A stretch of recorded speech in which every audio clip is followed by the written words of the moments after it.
And I can't just say, well, I have sex scenes and this and that. Like, How um, do you keep so organized? I mean, I think it's a facade because I do not feel organized at all.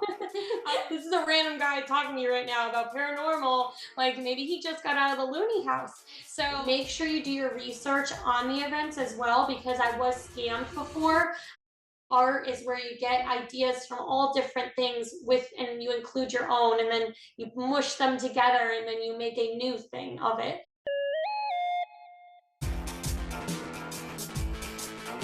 Welcome, everybody, to Art Talk Connect. I changed the title finally. I kept saying live, but they're never live. So now it's Art Talk Connect, where we connect with different indie artists and we get to know them better as well as get information on how to help you succeed in your art journey. With me today is Misty Wrights, Miss Marissa. She is a wonderful not artist, sorry. She's a writer. She writes novels. And I'm gonna just have her give her own backstory about how she goes about coming to this art space and writing. Sure. So I write books for kids and adults, and I have a cookbook out too. But the way that I came to this journey in life is, I mean, I always had, writing as a creative outlet. But as I was getting older, it was just kind of a bit of an escape in a way. And it's actually for me, it's a coping mechanism too. If I have a difficult day, it always calms me down and brings me down from whatever events have happened during the day. And then, about 5 years ago, my father had passed away. And so that's kind of sparked the journey of actually publishing and getting my books out into the world. Because before that, I would just kind of write on my own and keep them to myself. But after that happened, there was just kind of a series of events that occurred that um, inspired me to share, these stories that I had with everybody else. About your father, I'm sorry about your father. Um, it's great that he was able to inspire you to get more motivated to write your books and get them out there, though. You started off in kind of like a horror genre. Can you tell everybody what inspired your line of books? Yeah, so normally as a reader, I was interested in dystopias, like George Orwell's books, and I was also interested in like fantasy, like Daughter of Smoke and Bone, and I was one of the Twilight kids back in the day that read all those books. But as a writer, I actually write about paranormal and historical fiction, so it's completely different from the genres that I grew up reading throughout elementary, middle, and high school, and even throughout college. So, um, Yeah.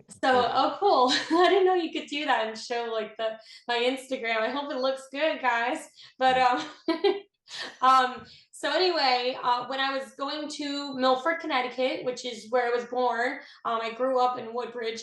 I I was going there to deal with my father's death, go through the house, everything, funeral, etc. And I went to Charles Island, which is an island close by that I always went to just to get sanctuary and some peace.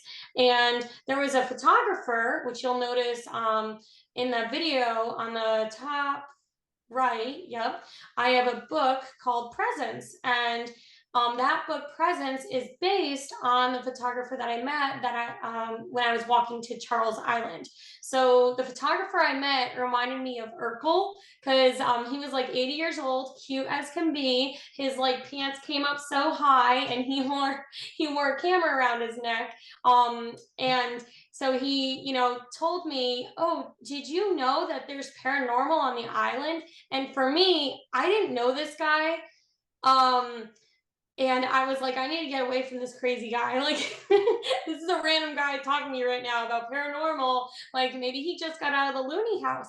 So, anyway, I was like, yeah, because I didn't want to upset him. Who knows? And so then he was telling me, well, there were Native Americans to start. And then after that, there was a haunted inn. There was a bed and breakfast on the island in the 1800s. And one of my pictures that I took was of the Lady in White, which is that book you see in the center on my shelves there, The Cursed Inn. And so anyway, in my mind, I actually had dialed my mother, like I over to the side just in case I was attacked or something. Mhm. And because I didn't know this guy. And so yeah, so I ended up dialing her and I was like, just stay on the phone just in case, mom, okay? And anyway, the photographer actually inspired me. He said, you know, when you write, you should write about this island. And I never knew. And I mean, I grew up in Connecticut and I grew up going to that island all the time. And so I never knew about the history. So that really sparked my journey from writing presents, which takes place in present day with the photographer, and then journeying back to the early 1600s with the Native Americans and the cursed spirit, and so on and so forth. So Nice. It's amazing how like you just meet people and they just like spark off your whole journey basically. Um, yeah. so you have a lot of books. I guess I guess the first question would be, how do you manage like to write all of these? Because it seems like you do books rather quickly. Yeah, so these are novellas. They're baby novels. On Mm, the interior, they are double spaced, and I do all of the formatting myself. The reason why I did that is because, well, one reason is my father grew up with dyslexia, so it's very hard to for him to read. mm, And then also well, he's not here anymore, so I wouldn't expect him to read it. But I just wanted to kind of have it open to more audiences, because sometimes the writing in books is just so tiny that it's hard for people to actually read. right. And my grandmother was in a senior home at the time that I was coming out with these books, and also my naughty and nano. And I just figured this would be good. And nobody really has ever complained about the double spacing. Everybody opens it up and they're like, "Oh my gosh, thank goodness I can read this." Right. Um, and I mean, the only caveat of that is that for me as the author, it costs more for printing, because since they're novellas, if I didn't do double spacing, then I can make it much condensed and it would be less pages to print out and pay for. But you know, it's worth it. Everybody seems to like it, so. Now, have you ever tried to go like a publisher route, or you always try to stay indie? So I've pretty much always stayed indie. I did send out emails in the very beginning to publishers, but Mm, after my dad passed away, my grandfather died, my other grandfather, my nanny, and then my other grandmother who was in the senior home. So I pretty much mm. lost almost everybody. And I'm sorry to because hear of that. that, I was like, you know what? I want to get these books out when I want to get them out. I don't want to wait for anyone. I want to format them the way I want to format them. I Right. mean, I want to do the managing of everything because I know that a lot of traditional publishers will look for you to market yourself anyway. So Right. I was like, you know what? Like, I, I mean, it works for some people, the traditional publishing, Mm, but for me, because I had so many ideas that I wanted to get out so quickly, I knew that I didn't want to have to wait for somebody, you know. Fun fact, each of my books are dedicated to one of my family members. You mm, will see this red-winged blackbird Rue, mhm. and he is also very significant. He's also on the cover of Presents, but not the cartoon version of him, the real life version of him. And I actually have 5 tattoos on my rib cage that stand for each family member that I lost, of a red-winged blackbird. So um, so basically, the importance and the significance of the red-winged blackbird is when I was traveling to the island, which I was going by foot because in low tide, there's a walkway that washes up and you can walk right to the island. But in high tide, you could be stranded out there. Right. But anyway, I saw this bird a lot and I looked up its significance, and it said that to the Native American culture, they believe that each red-winged blackbird has a patch in a different spot on its body, a patch of red. It really looks like orange in real life, but because of that, it represents being unique. And when you see one, it represents a family member or somebody that died that is looking out for you. And so, one of the pictures I took going to the island, I have it somewhere on my page, like way back when. There's a red winged blackbird that actually turned and looked right at me. And I just thought that was like insane. So, yeah. Your Rue children's books. You're working on the second one now, I believe? Yeah, so my plan is to mirror every adult book to a children's version of it. I'm a second grade teacher, so my kids were like, "Why can't we read your books?" And I can't just say, "Well, I have sex scenes and this and that," like, which I do have like maybe one per book. It's not like smut, but Right. and it's pretty much like closed door romance, but I mean, I still wouldn't recommend it for kids because it's also horror and Hmm. some like brutal things happen throughout my books. So anyway, the kid friendly version will be like I have my Native American one Right. where he learns the importance of family, and then the one that's coming out on June 5th, which is also my father's birthday. That is coming out. It's going to be called Rue's Pirate Adventure, and he learns the importance of trying and persevering. The Rue books, are they tied to what was the island? I'm sorry. Charles Island. Charles Island. Are is the story tied to that, or is it more Yep. about okay, Yeah, they all take place on Charles Island. So, gotcha. and then after the pirate one will be because I have the Cursed Inn for adults. It will be a haunted house, Mm. where Rue finds this haunted house on the island, and so that'll be after. That'll maybe be out around Halloween time. I haven't quite thought of it yet. That's cool. Yeah, thank you. And then you have a cookbook, which is awesome. Tastes of Charles Island. Yeah, so before I went to become a teacher, I wanted to be a chef. Oh, I really? love cooking so much. Hmm. I mean, I've got Hungarian, Italian, American recipes that I just know by heart, Right. and I am planning to do like a holiday version. That's my dog on the back, but yeah, Yep. my my my dad hated cooking, so that's why I have that in loving memory of. Mm. But he still tried, and I mean, he made me scrambled eggs. That would be awful, but I would cook for him and try to teach him. Because I learned from my grandparents. So, This looks amazing. oh my God, yeah, especially right now, I could go for that. Hmm. Oh, wow. That's great. Yeah, so chicken cutlets, my favorite. Margarita pizza down there.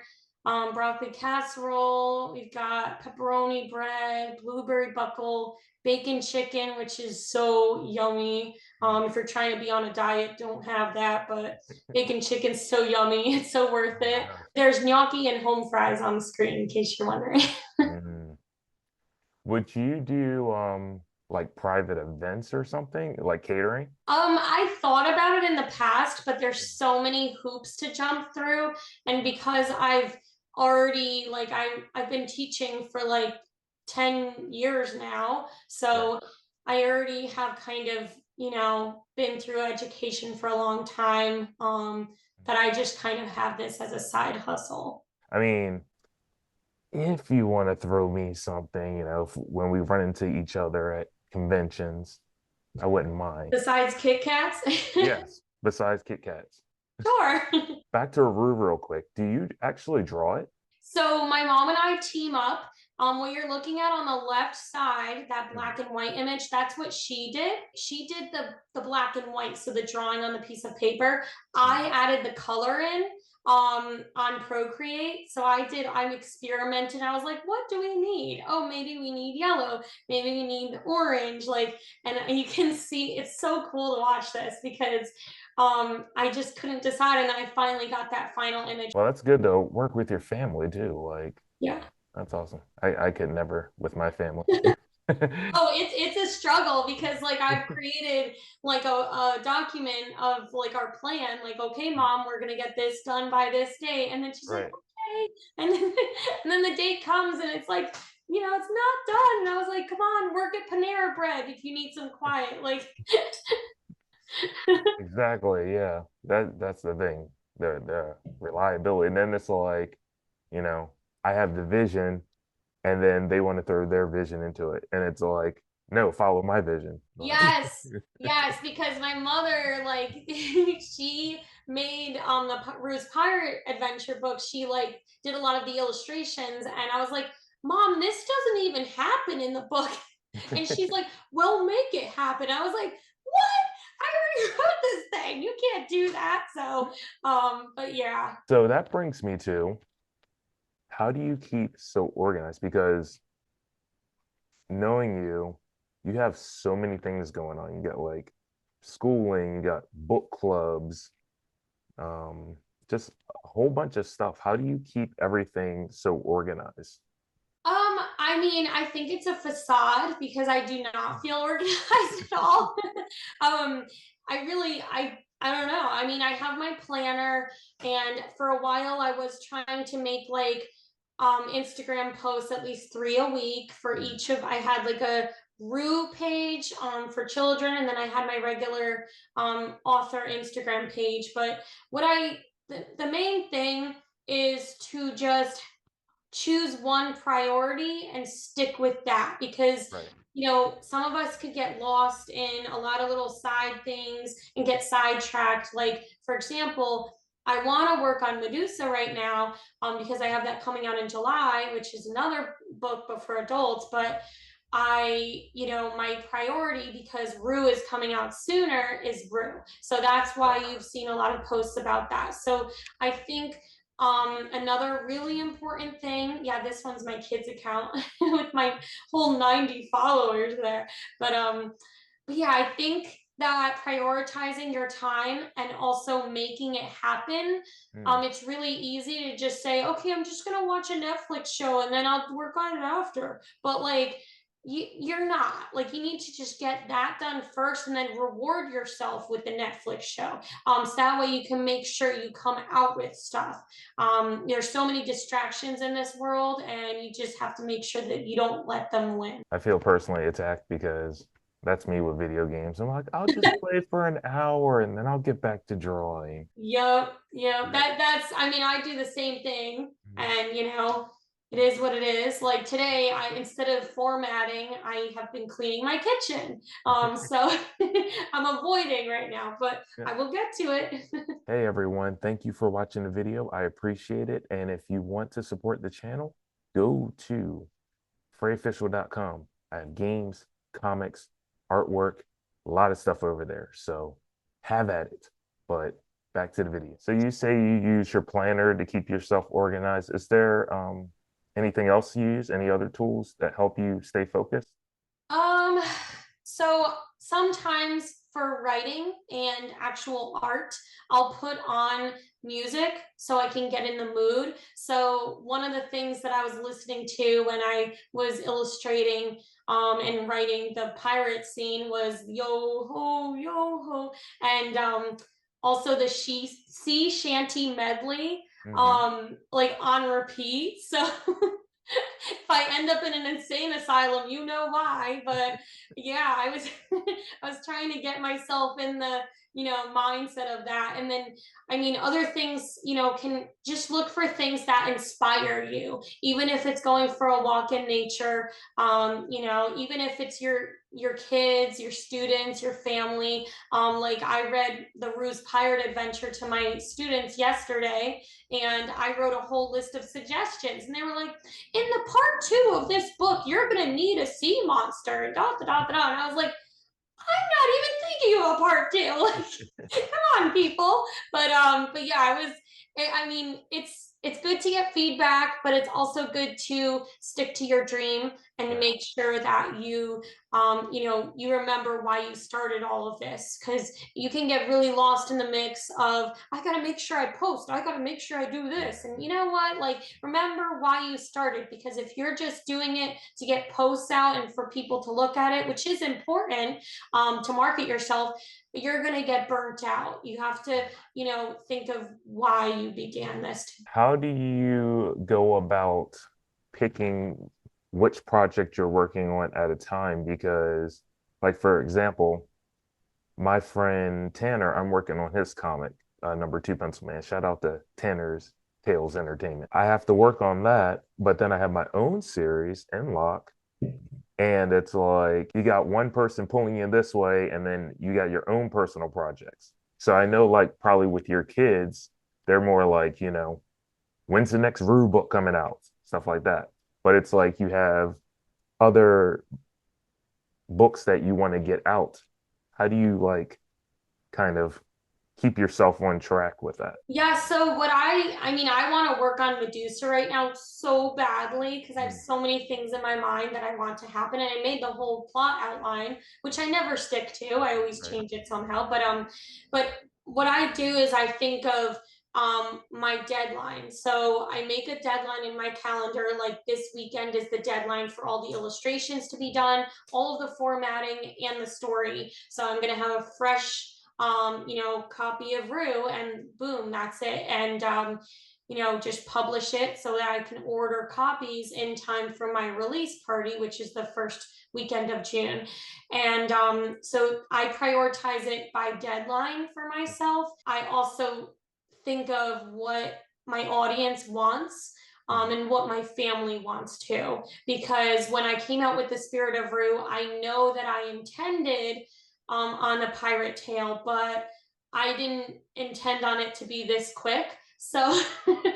I really had to put Medusa on the back burner because my audience and my readers really wanted that. Now, in terms of your projects, what I would do is like take 3 days of the week and work on Tanner's Mm. stuff, and then take the other half of the week to work on yours, because you're thinking about this as like this is someone else's project Right. versus mine. So you Right. want to kind of make sure you give time to your own project. That's so important. Yeah. I think, and it's like it makes you like not as motivated, I guess, sometimes. Because it's like, yeah, I don't want to disappoint them, but at the same time, it's like I have my own stuff. And then it's like they have their own deadline in their headset, and then you have your clashing deadlines for your own project. Yeah, for me, I did it by page. Mm. So in my calendar, I'm like, okay, pages 1 through 10 are going to be done by the first week of April. Pages 10, or, even if it's pages 1 through 5, because it depends on the illustration. Like ours are not intricate at all. Right. If there's an intricate illustration, then, pages 1 through 3, you'll take a week on that. And then Mm. pages 4 through 6, you'll take a week on that. What I do is I make sure I have the bones, and not literally the bones, but like the drawing. Mm. And then at the end, I go back through all of the illustrations and check them. So that way you make sure you're not reaching perfection right away. You have something, and Right. then you can go back afterwards, and then you can try to get perfection, because that actually makes it less daunting and overwhelming. Thank you for your help on that. I appreciate that. Because you're like, I see you as like very inspiring because Yeah. you're just doing so much. And I look at my own projects and I'm like, I have all these ideas, but it's like I'm not getting them done as quick. So it's really helpful for you to give me kind of that insight on how you keep organized and you keep pushing stuff out so quickly. You recently, well, not, I guess not recently, but transition kind of more from conventions like Comic Cons and stuff. You're doing more like markets. Yeah. Can you tell me how has that benefited you? It has benefited me tremendously. And I don't want to speak badly about Comic Cons or any of that, because I realized when I was trying to do a lot of them, it was right at the end of COVID. So that could Mm. have certainly impacted how I did at them. But I noticed that the Comic Cons and things like that, you have to pay a lot up front. I mean, some of them are between the lowest I've seen is like $300 for a weekend, and Mm. then I've seen it all the way up to $1,500 for a weekend. So, Yeah. I mean, Yeah, they can be crazy. yeah, so like I just could not financially give that. I just couldn't financially output that in the beginning Mhm. because if you think about it, you're signing up for the convention several months in advance and you're not seeing any return till like a year from then or whatever. Yeah. So, financially I couldn't. And the craft fairs and markets, like I just signed up for one at Downs Park in Pasadena on May 31st, Hmm. is $50 for 4 hours. And at some of those markets, I make like $700. Right. And then at some of them, I might make only $100. But you know what? If I only make like $60 and I'm out $10 because that's my profit turnaround. I paid 50 and I ended up making $60 from the event. Then that's okay because I got my name out there and I didn't break the bank. Right. So that's honestly why I've been doing that more often. And I also noticed that there's less competition with other authors because there's usually no other authors there. So, Hmm. um, so people will be like, "Oh, an author, that's strange," and they'll go up to your tent and They're like, buy oh, stuff. hello, hello, stranger. Yeah, Hey. you're an actual author? Did you Right. really write these? And I was you're not here in the expecting flesh? this, but now I'm here. So, Yeah. Yep. So, I mean, they work really well for me. But I did really enjoy Comic Cons. It's just that profiting was not a thing for me because a lot of the people at the ones that I went to wanted the little action figure things and they mhm. paid a lot of money for celebrity autographs, so they didn't have enough money left to pay for books. So, Yeah, that is the huge problem. It's like, especially as an indie creator, they want to go in and get mhm. the big name stuff, and Yeah. then they want to whatever they have left is kind of like you get the scraps. It's just like, Hmm. Hmm. and Yep. then you're competing with like there's only so many like Naruto drawings you can see Yeah. that like everybody's drawing pretty much the same thing if they're doing fan art stuff like that. Yeah. Yeah, Yeah. I get it. I completely get it. Unfortunately, well, I should probably start trying to do markets because I don't think there's probably not people doing like a lot of fan art and stuff, right? No, there's Kind at of like the events crafters and I stuff. do, yeah, there's not much. I don't really see it. I might Yeah, do might it. might pick your brain on that. Yeah. Actually, yes, I'm gonna ask you that. How do you find these markets all over the place? So in the beginning, I went on Facebook and I clicked on events and then I put in my area because like I'm originally from Connecticut, so I don't know what the people do over here in terms of events. Right. So I found them that way. And just a pointer, do not do flea markets in Western Maryland. And because I did, and like people are coming there to spend $2 on stuff, Right. like not Yeah. much. So I will never do that again. But yeah, I mean, um I just look up those events and I see, okay, there's like a craft fair going on in Odenton, or there's going to be the first Sunday Arts Festival in Annapolis, which is a little bit more pricey than your typical craft fair. It was around $160 a a Sunday because they do it the whole summer slash fall. But I mean, I signed up for four of them, and it's, I mean, we'll see how it goes, but that's how I found them. I went on Facebook Marketplace, or not Marketplace, Facebook events. Are there any other, because your Instagram seems to be like really well organized. Is there any other like marketing tools you use to get yourself out there? Any ways people may not have thought of? So I don't do paid marketing at all. Mm. However, I do use Canva, and I like to use that because if you're looking for ideas of what to post, because you're like, I already posted this character, they already saw this, they're gonna be sick Right. of it. Then you can start to look at your Google like calendar events, like chocolate chip cookie day is like in a week, I think. So you could like have your character holding a chocolate chip cookie, something like Right. really random like that. And people will be like, ooh, I do like cookies. I think this is interesting. So Exactly. you could do special deals like Galentine's Day. I didn't even know that was a thing, but I think it's the day before Valentine's Day is Galentine's for girl like Mm. friends together to get together, have a girls' night. So I made like a Galentine's deal, buy two for 30. So and just on the tail end of that other conversation about events, when you are searching on Facebook for the events, make sure you do your research on the events as well, because I was scammed before. I paid, it was only $40, but I paid for a craft fair that was $40 Venmo. I showed up, and I showed up to a baseball field with nobody there. So Wow. yeah, and the people were not answering, never answered. So make sure you do your Mm. research as well, and make sure when you see the event, you see how many people are going and a discussion about it, because that will tell you it's probably legit. That's good advice. Mhm. I've never had that happen, and I would be pissed. I know I'd be I like, showed up. I was like, where's that person? yeah, I mean, I was like kind of pissed, but I was kind of like, cool, I could go back to bed, I guess. So, Right. yeah. What lesson have you learned that you kind of wish you knew in the beginning?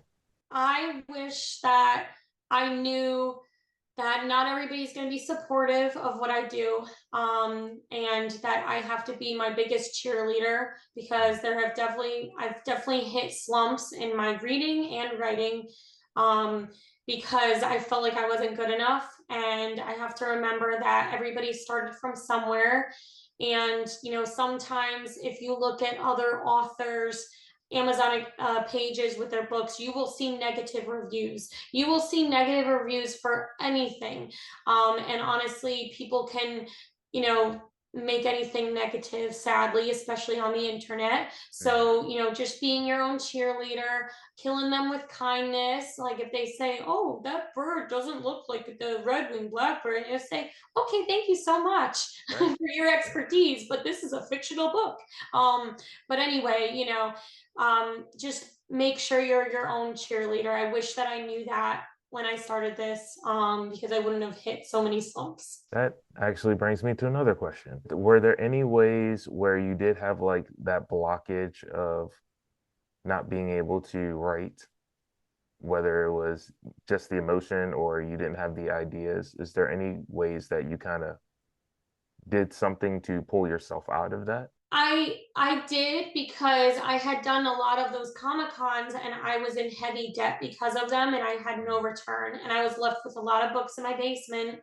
And it wasn't even because my books are bad or anything about me. It was Right. because there were celebrities there that people were going for, etc. End of COVID and all that. Yeah. And I mean, the way that I got myself out of that was I chose a different avenue to do Mm. craft fairs instead. In particularly speaking, if I'm in like a writing slump and I just can't get my headspace right, what I'll do is I'll take a break from it, and then I'll come back to it after I go for a walk, or I talk with friends about it. Sometimes when I talk with my students or my friends about it, it'll give me a really good idea. Like right now I'm teaching my students about the War of 1812, and Mm. they had a cannonball coming from a ship. And so that gave me a really good idea for my pirate book that I have coming out. So, I mean, exposing yourself to like other things that could give you ideas, because that's art, right? Art is where you get ideas from all different things and you include your own, and then you mush them together, and then you make a new thing of it. Awesome. Cool. And last question, what advice would you give to other writers who are starting their journey? If you're just starting your journey, my advice is to find your voice as a writer. I know that a lot of writers or artists can be introverts and quiet, but finding your voice means like finding out what track you want to go down first. So, do you want to be traditionally published? Do you want to, go to events and do things like that? Make sure you network. Make sure you make friends with the people at events, and know that those people at events are also struggling and trying their best, and they're also um putting everything that they have on the table for people to buy. So it can be very, what do you call that? It can be very hard for somebody to do that. Right. Because this is like, okay, this is my baby. I hope you like it. Like, I worked really hard on this. And then Exactly. you'd Yeah. be like, like, and you'd be like, oh, like this is what I worked so hard on. But Right. make sure that you definitely talk to other authors so that way you know that you are not alone, Mm. and join book clubs, and just get out there, get yourself out there. Pushing yourself outside of that comfort zone. Yes.